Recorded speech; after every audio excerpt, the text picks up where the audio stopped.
In the previous episodes, we unveiled the ideology of Rashism and began uncovering its roots, starting with the ordinary Russian people. Today we continue with these roots, and our focus is Russian Orthodox Church. The matter is even more actual as Ukraine has recently imposed sanctions on the Church, though right now it is a preliminary thing and the cabinet is only to develop the framework. It is still possible that Russian Orthodox Church would be able to escape the sanctions as it has been doing previously.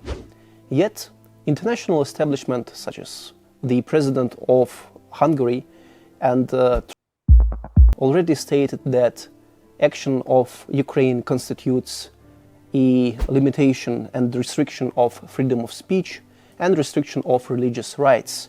Previously, Orban has already blocked the sanctions which have been imposed on Kirill, the Patriarch of the Russian Orthodox Church. The logic of these statements is quite legitimate if proven to be true. State and Church are separate institutions, thus political processes should not apply in regard to the Church. My name is Oleg Stoyev. I'm Ukrainian lawyer, analyst, World Debate Champion, EFL finalist, and humanitarian, working since 2017 to protect the victims of Russian aggression against Ukraine. The purpose of this channel is to expose core social, cultural, and political things behind the Russian war against Ukraine, especially those which are most likely to be unclear or misleading from the outside.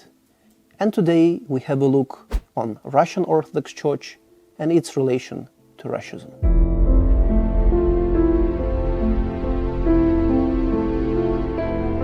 Before explaining connection of Russian Orthodox Church and militarism, given the logic, history and all the boring stuff, let me offer you a little quiz, a question.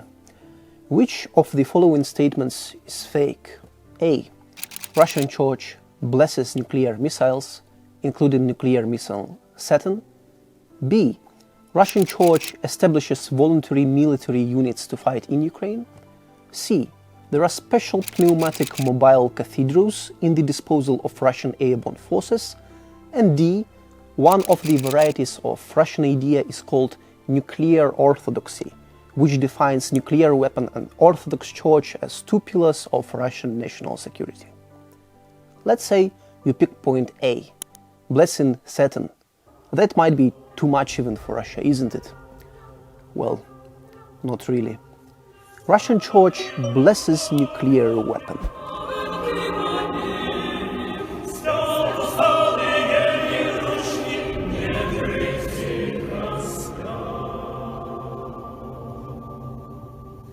Let us, however, leave Saturn for good, as it will prove to be absolutely boring comparing with our next site, which is Russian cleric blesses nuclear bombs on top security base of Engels airport. Tell me, which part of it you like better? Is it the fact that the base which has been blessed is named after Friedrich Engels, one of the two main founders of Marxism, ideology that set against any religion as one of its core foundations?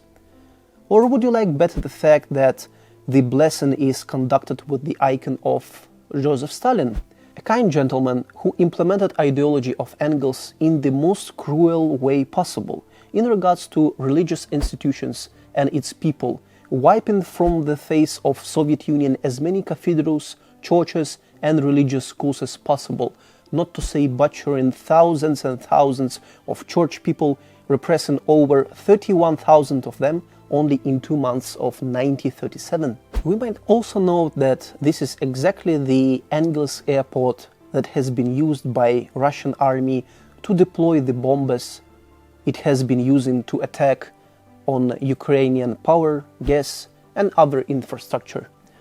And of course other strategic objects such as schools, hospitals and small regular households, which together constitute 97% of Russian targets. Despite the granted blessing, the airbase has recently been attacked by, say, some externals, damaging at least 2 of the bombers and forcing Russia to resettle the aircrafts even deeper in Russia. In Ukraine, We just hope that the cleric who conducted the blessing will not be repressed for his failure to deliver God's sake and protection. Getting back to the quiz. Don't be disappointed if you picked point A, Satan, and got wrong, because there is no right answer in this quiz. Russian Orthodox Church does it all. It established voluntary military units to fight in Ukraine. There are special priests who deploy with the parachutes together with airborne forces to solve them in pneumatic mobile cathedrals. And yes, one of the varieties of Russian idea is called nuclear orthodoxy, which not only recognizes nuclear weapon and Orthodox Church as two main pillars of Russian national security, but also builds some sacred connection between the two.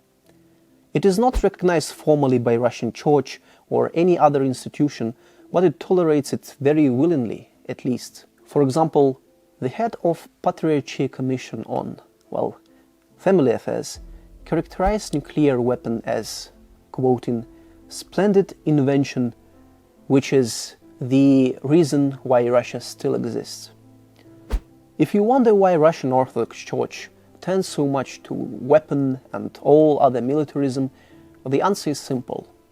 As you know, if you are following Russian state and independent media closely, Russia has never attacked anyone first. Но напоминаем, что Россия на протяжении всей своей истории никогда ни на кого не нападала. Russia is also fighting with Nazis in Ukraine and evil globalism, which started the war because they want to corrupt holy Russian people with sodomy and plunder its rich economy. У каждого народа есть своя миссия в мире. И для того, чтобы вот так вот ей следовать, для того, чтобы так верить и делать то, что тебе повелел Господь, надо быть очень твердо уверенным, то, что у тебя есть определенная задача. Вот у вас шеврон, здесь это Господь, спас нерукотворный. Под этим знаменем он висит, также реет это знамя, здесь развивается на дорогах. Под этим знаменем сегодня воюют здесь многие солдаты, те, которые понимают, что это война за Христа. It is Russia who requests the safety guarantees from the West and Ukraine. Russia who calls for the Security Council meeting because of the dirty bombs which Ukraine is developing cruelly, and the American combat mosquitoes which target Russians exclusively, of course. Russia is a good guy. Everyone else are the bad guy. And it would all be fine for Russia if not for one disturbing thing called reality. Because in reality, Russia uses unconventional weapons and methods of warfare. It tortures the prisoners of war, commits horrible war crimes against both the prisoners of war and the civilians. It's difficult to look like a good guy if you are Russia. And here comes the Russian Orthodox Church. Now, instead of a war, it is holy war. Правильно это назвать священная война! Священная война! At the holy war, you are not fighting for your state interest. Now you are fighting for everything good. You are actually doing a God's job. То, что мы видим сейчас, это война, прежде всего, духовная. Потому что Антихрист идет на Русь Святую, на православие. И хотелось бы вас научить, чтобы вы правильно заряжали патроны. Поэтому святые отцы учат нас так. Когда берете патрон, заряжайте и произносите следующие слова. Пресвятая Богородица, спаси нас. Святой Отче Николе, молите Бога о нас. Пресвятая Богородица, спаси нас.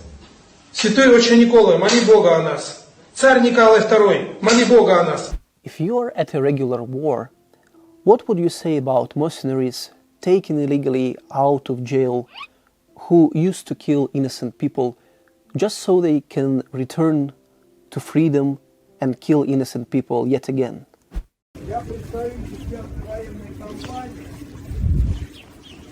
Наверное, слышали, ЧВК «Вагнер» называется. Война тяжелая. На всякие там чеченские и так далее близко не похоже. Расход боеприпасов у меня приблизительно в 2,5 раза больше, чем в Сталинграде. Первый грех – это дезертирство. Никто не дает заднюю. Никто не отступает. Никто не сдается в плен. You would probably not like that. But let's change it into the Holy War. And instead of a Wagner mercenary, you now have kind of a national hero. Оркестранты, воины России, пусть пребудет с вами благодать, наши павшие, наши святые и небесная Божия рать. Так давай же, Вагнер, играй, оркестрантов своих поднимай, поднимай легким взмахом смычка наше русское ЧВК. I hope you don't question yourself why this private army of ex-prisoners in Russia is named after the favorite composer of Hitler, when it's so much anti-fascist and anti-Nazi Russia. That is indifferent. Murdering civilians is indifferent. Rapes, torturing, killing for fun, it's all indifferent. The angels can be wrong, the devil can be right, and the evil is definitely not to be pitied. Мы наносим удары по Украине. Посмотрите, впечатляет, впечатляет. Видите, что происходит, да? То есть вся территория Украины под ударом. При этом мы бьем. А что новенького? Мы бьем не только по всяким подстанциям, там, ТЭЦ там, и так далее, и так далее. Мы начали бить еще и по газовой инфраструктуре, насколько я понимаю. Это уже очевидно, что это линия. Это линия, там понятно, к чему она может привести Украину. Удары возмездия, именно удары возмездия, именно вот такое проявление нашей ненависти, абсолютно святой ненависти. Они будут сидеть и без газа, и без света, и без всего. And if you think that the devil thing is an exaggeration, well, it's not. Because in the Holy War, in order to become an angel, you must have a devil as your opponent. Я думаю, православная церковь должна провозгласить Зеленского как официально приход Антихриста. Официального Антихриста. Этот человек с точки зрения православия, это классический антихрист. Мы должны забыть фамилию Зеленский. Надо называть просто Зеленский это антихрист, и ее действия, и фактически, и там, значит, практически, и документально. Он оформил это. Он с дьяволом заключил договор, и он притворяет в жизнь то, что он заключил. Здесь не может быть никаких там, знаете, вот дипломатии, там, значит, это самое, фамильярность там и так далее. Мы должны понимать, что это идет уничтожение православия. Уничтожение, искоренение. Have you noticed what kind of antichrist the Jewish president of Ukraine is? The classic one. And the reason for that is Antichrist is a classic enemy of the Russian people and especially Russian state. Whenever Russia finds itself in a war which it starts, it always an Antichrist which oppose Russia. Signing the Molotov-Ribbentrop Pact with an innocent intention to divide Europe with the Nazi Germany, Soviet Union had a cruel Antichrist on the other side of the table in Adolf Hitler.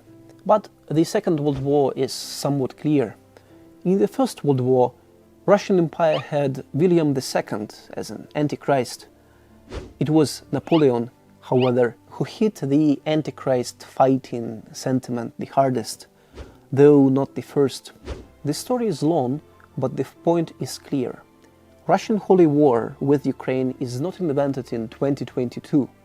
It is an everlasting marketing policy constructed by a Russian warmongering empire in order to sell war to its people.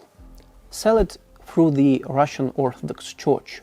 And if you still think about it as something not to be bothered with too much, watch this video showing one of the leaders of so-called Donetsk People's Republic who stood in the beginning of Russian occupation of Donbass in 2014 and participates in the war these days as well.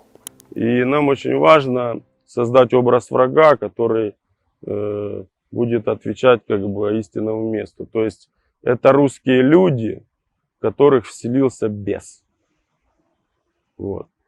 И мы идем их не убивать, мы хотим, чтобы их переубедить. Но если вы не хотите, чтобы мы вас переубеждали, мы вас убьем. Убьем сколько нужно, убьем 1 миллион, 5 миллионов, хоть всех истребим. Пока вы не поймете, что вы бесноваты и вам надо лечиться. Like that video? If you think that you're looking at a madman or a butcher, you are wrong. Actually, this is a holy warrior, defender of the faith, at least if the Russian Orthodox Church is the arbiter. According to it, the man is a sacred, or at last he will become sacred after he eventually dies in this holy war. Если кто-то, движимый чувством долга, необходимостью исполнить свою присягу, остается верным своему призванию и идет исполнять то, что его долг ему велит, и если в исполнении этого долга человек погибает, то он, несомненно, совершает деяние, равносильное жертве. Он себя приносит в жертву за других. И потому верим, что эта жертва смывает все грехи.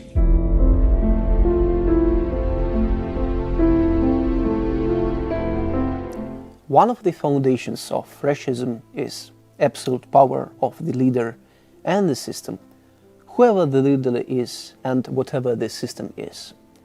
It has been true for the medieval Moscovia state, for the Russian Empire, for Soviet Union, and as well for the present Russia. Апостол Павел говорит, что наши начальники народные при поясе носят меч, дабы свидетельствовать тем самым, что им дана власть соблюдать закон божественный. То есть они имеют право на то, чтобы карать, пресекать земные судьбы и давать возможность человеку осознать даже через такое страшное событие, как лишение жизни. Многие либералы сейчас скажут: нет, даже правитель не имеет права лишать жизни и так далее. Нас к этому долго приучали. Но Священное Писание говорит совершенно об обратном. Но начальник должен иногда доставать этот свой меч. Each time the leader had been sacralized, formally or not, and the whole system around him has been so as well. Protest against the leader or the system has been considered more than just a crime. It is the act of filthy, dishonorable treason against not just the Tsar or Emperor, but all the people. And the thing is, Russian Orthodox Church has been an architect of that system throughout all of this time. Мы страна, которая избрала себе правителя, президента. Если страна доверяет президенту, а президент является почитателем и исполнителем заповедей божественных, все, такая страна будет тверда. В стране разные люди. У тебя вера крепкая, у меня она только, допустим, в зачаточных состояниях. Но если мы с тобой имеем ориентир от нашего руководителя в церкви, патриарха, в государстве, президента, а они уже подчиняются воле Божьей, и они ведут народ к Богу, тогда что нам бояться? Тогда вот она, вся книга изложена вот в этой иерархической цепочке. Народ, президент, Бог. Все. Okay, the logic is somewhat legitimate, though exaggerated. The system is a fatherly figure who protects us, silly us, from all the horrible and bad things which we, well, not we, but Russians, would bring to ourselves. That's a classic patriarchy point, but what if the regime is clearly void and corrupted, and it is clear even within a full censorship regime? Well, Russian Orthodox Church has an answer for that as well. С другой стороны, в Священном Писании есть устоявшаяся позиция, Если ты делаешь добро тому, кто делает тебе зло, то ты как бы горящие уголья собираешь ему на голову. If this logic is not convenient for you, there are two alternative explanations. First, by praying for the regime, you are causing its transformation. If that sounds not persuasive for you, here is another one. God directed us to love our enemies, bless those who curse us, favor the hateful ones, and pray for your abuses in the face of the Heavenly Father. That is to say, whether the regime is good or not, pray for it, and do what you are told to do, Rab Божий. Because, as wrapped up by the very patriarch of the Russian Orthodox Church, Kirill himself, those who oppose the authorities oppose God. And the thing is, it works, or seems to work.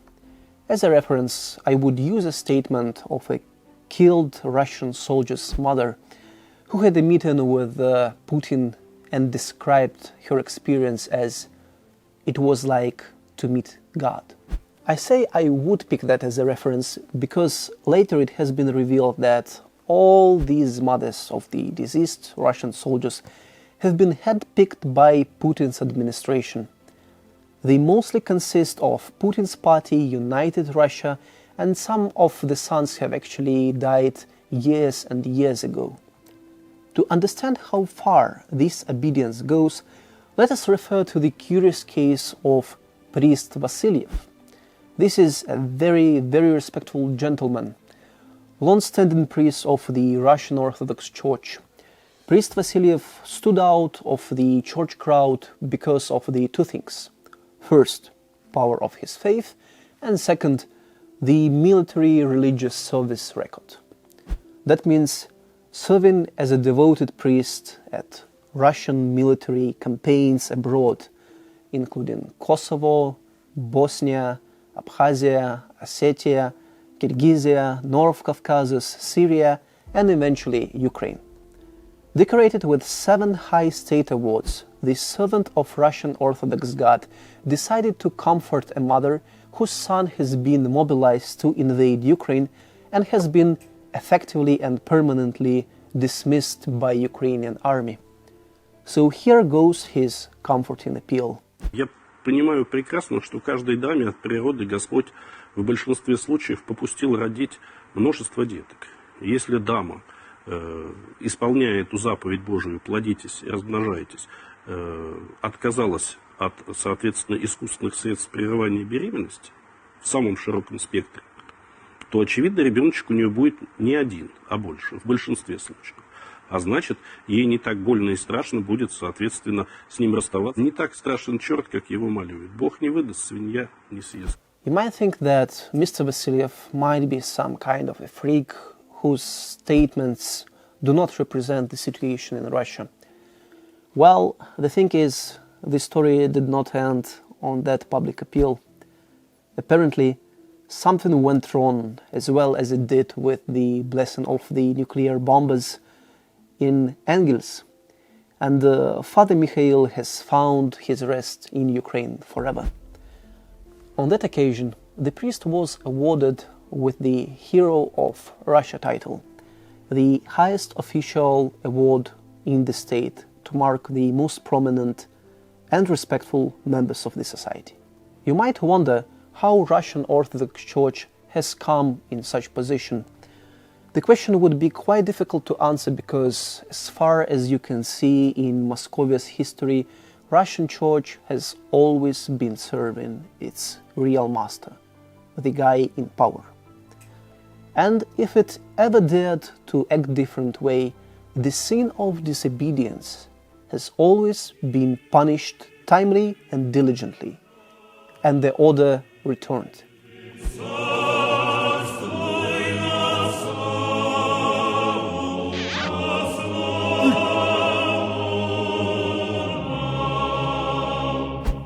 The current version of Russian Church was born in the Soviet Union, and it keeps its best traditions.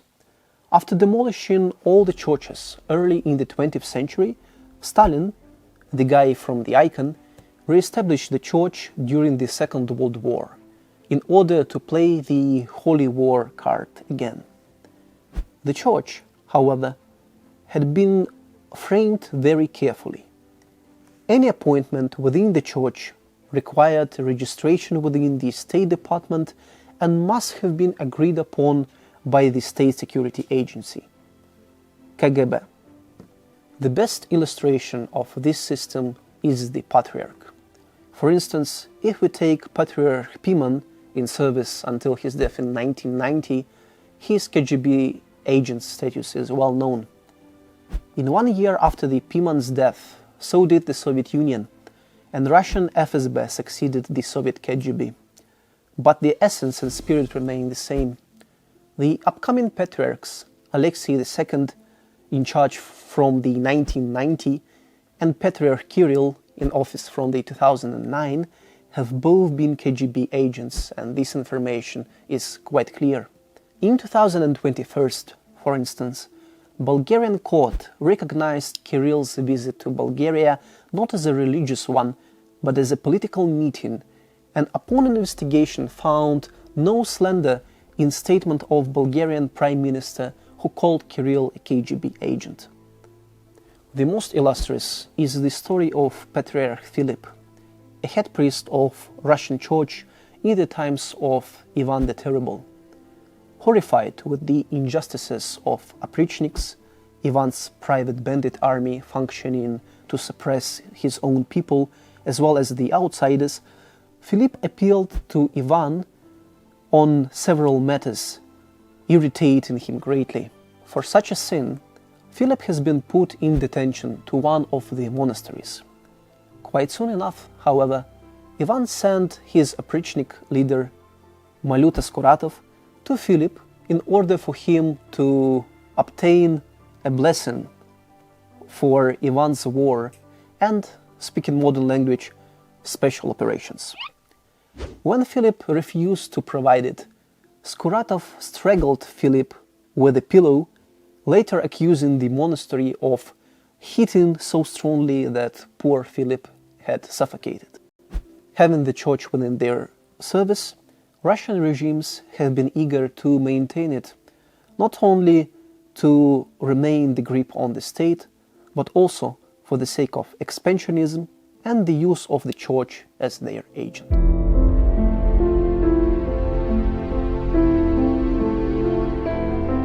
On the ideological front, Russian Orthodoxy gives Russian state quite an ambiguous but extremely dangerous card. The card is all Orthodox people, especially those in countries originating from Kiev Rus, must stand together in strongest unity, if not in a formalized single state, then in informal union. As a consequence, the country is popularized with Orthodox people, therefore must sustain unanimous vote on political, economical, cultural, and, of course, military affairs. Глубоко уважаемые президенты братских православных стран России, Украины, Молдовы, Сербии, мы только что вернулись из Москвы, где также торжественно, всенародно был отпразднован этот замечательный праздник. И я хотел бы выразить сердечную благодарность вам, Владимир Владимирович, также за участие государства российского в организации проведения этого праздника. Он действительно сплачивает наши народы, он нам дает понять ясно, как бы высвечивает перед нами путь нашего совместного исторического развития. It's no wonder that in this community of Orthodox countries, the place of the leader is designed for Russia, and it is the same kind of leadership as the political leadership in the Russian Federation. Opposing the leader is a sin and a treason not just against the leader himself, but against all the Orthodox brothers. Perfect expansion. Now, let's have a look on the fruits of this Orthodox brotherly unity idea in two different soils, Russian and Ukrainian. И вот понятно, что сейчас Господь, любя Украину, наказывает ее. И вот чтобы понять, что происходит, еще раз повторяю, нужно понять, а почему Господь наказывает Украину.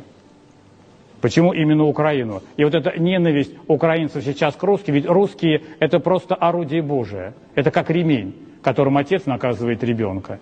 И глупый, неразумный ребенок действительно гневается на ремень, а наказывает их не плетка, наказывает родитель. А кто в данном случае родитель? В данном случае родитель – это Бог. А почему Бог наказывает? А Бог наказывает, во-первых, того дитя, которое Он любит, и то дитя, которое его не слушается. Очень важно в нашей жизни, не только в нашей личной жизни, но и в жизни общественной, в жизни государственной, понимать, что такое воля Божия. И никогда не сопротивляться воле Божией. А что стало происходить с Украиной 30 лет назад, когда она получила независимость? Какое государство стала Украина формировать? Оно стало формировать государство, в основу идеологии которого положена была ненависть к России. И куда захотела Украина, православная Украина? Украина, Киев, столица Украины, это третий удел Божьей Матери. Куда она захотела? Она захотела в Евросоюз. Причем захотела в Евросоюз маниакально. Это была какая-то навязчивая идея, и до сих пор это навязчивая идея. В Евросоюз захотелось это европейского благополучия, цивилизации, и вот это, чтобы всегда был кусок сала и хлеба. Вот куда захотел. А что такое современный Евросоюз? Современный Евросоюз – это древний Содом и Гоморра. И они уже это не скрывают. Современный Евросоюз, он защищает грех. Here you can see what is the real crime of Ukrainian people in the eyes of Russians in general and in the eyes of Russian Church. The crime of daring to be different. The crime of maintaining own Ukrainian identity. The treason of refusing to take great Russian identity when offered in a broad brotherly gesture. We will go deeper in that another time. What is important for now, however, is that in the eyes of fascist imperialism, unity of good Orthodox brothers under the rule of the great Russian Big Brother is not a right, it is a duty. A duty before the eyes of God Himself, and those who oppose God's will deserve any punishment for their sin.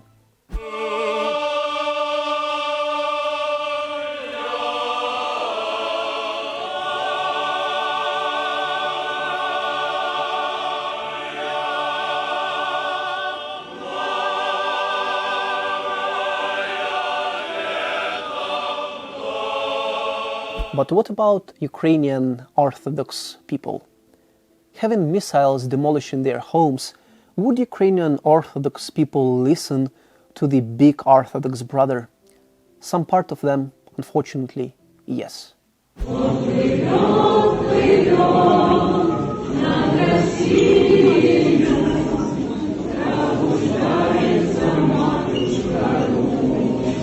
This video has been recorded in one of Kiev's oldest and most significant monasteries, currently occupied by Russian Orthodox Church. When a scandal has risen at the security service arrived to the site, Russian Orthodox priests replied saying that they have been praying for the victory and refused to specify whose victory he has been speaking about. For the same reason, head of Russian Orthodox Church refuses to stand up when the parliament honors deceased Ukrainian soldiers who have fallen protecting their state. It's not surprising that after the very basic search, Ukrainian State Security Service found books, brochures and other literature denying Ukrainian sovereignty and separate identity, also calling the church community to pray for Russia and its troops. Quite characteristic situation took place in one of Russian Orthodox churches on the east of Ukraine. People gathered there not for a holy mass, but to find a shelter from Russian heavy shelling and bombing. And the spirit among some of these people was, it's Ukraine who is responsible for the war, because if Ukraine would just have surrendered, the war would not take place. might wonder how that can happen in a country where entire regions, villages, towns are completely wiped out with the Russian aggression. The answer is identity. For these people, it's not the citizenship or nationality, but the Russian Orthodox identity which is paramount. And that's exactly why Russian regime has been exploiting throughout the history for the purpose of their expansion.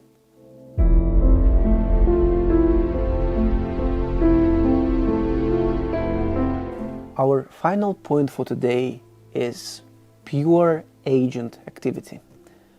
I mean, directly serving for the purposes of the war as an agent, and it's not just providing the information materials we have mentioned above.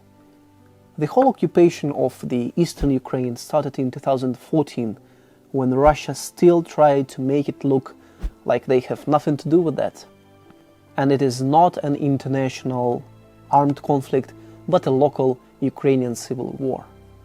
For that purpose, Russia sent special FSB agents together with a significant number of weaponry to use it as a basis for seizing government or institutions in the area and announcing their separation. Both the stuff and the weapons have been delivered under cover of the Russian Orthodox Church as monks and relics.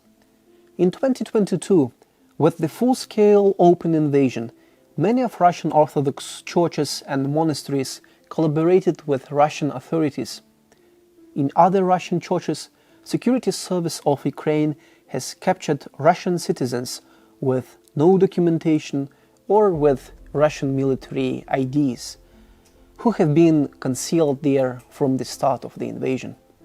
Some of the Russian Orthodox priests have served to coordinate airstrikes, shelling and bombing of Ukrainian cities. In other countries abroad at the same time, Russian Orthodox churches bought territories and real estate near to the NATO objects in order to gather information about the military infrastructure. When taken separately, each of these cases can be still considered as a mistake or as some coincidence, whatever. However, if we are speaking about the whole variety and the whole group of these total cases, it is absolutely clear that there is an intention behind that.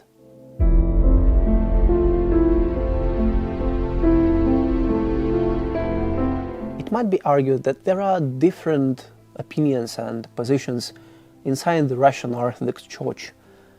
Indeed, in 2022, 293 Russian Orthodox Church affiliates signed a protest letter. However, if we will check the total figures, Russian Orthodoxy includes over 38,000 churches with registered nearly 40,000 clerics and more than 50,000 monks. These numbers in mind, it means that only 0.5% of Russian Orthodox Church members spoke up against the war. Let's be clear now. The problem of Rashism corruption is not inherent with Christianity or even the Orthodoxy. The closest example to check that is the independent Ukrainian Orthodox Church. It's about Russian Orthodox Church, which historically comes extremely interrelated with the Russian state and shares all its features, all its sins, with the sin of Rashism to be its original one. Эта история 7 ханаанских городов многому может научить. Пока Иисус Навин вот жестко исполнял эту волю Божию, и все его солдаты, вот с такой верой, о которой вы говорите, с таким доверием военачальнику и так далее, прям они шли победной поступью по святой земле. Эти народы погибали, как и поручил Господь. Но как только появлялось малодушие, грех, и какое-то сразу тормозилось, как кто-то начал думать, что нет, наверное, не будем там их убивать. Ну и все, и Господь за это посылал уже и поражение евреям в битвах, и разные другие потрясения. Да, абсолютно правильно. Малодушие. Малодушие и нетвердость в своих поступках. Вот она, страшная причина всего происходящего. It is clear that Russian Orthodox Church has evolved in the spirit of natural selection. Only those its members who's been willing to serve those in power manage to retain not just their position, but eventually their lives. Being a foundational society factor within the centuries, Russian Orthodox Church and its prone to Rashism have influenced not only the ordinary Russian people, but also the elites. That is, however, for another day. Thank you for your time. If you believe this video to be informative, kindly consider liking, commenting and sharing it within your social circle. That would make us one more step further to fulfill another mission of spreading the truth about Russian war against Ukraine and related processes. Thank you again, and see you another day.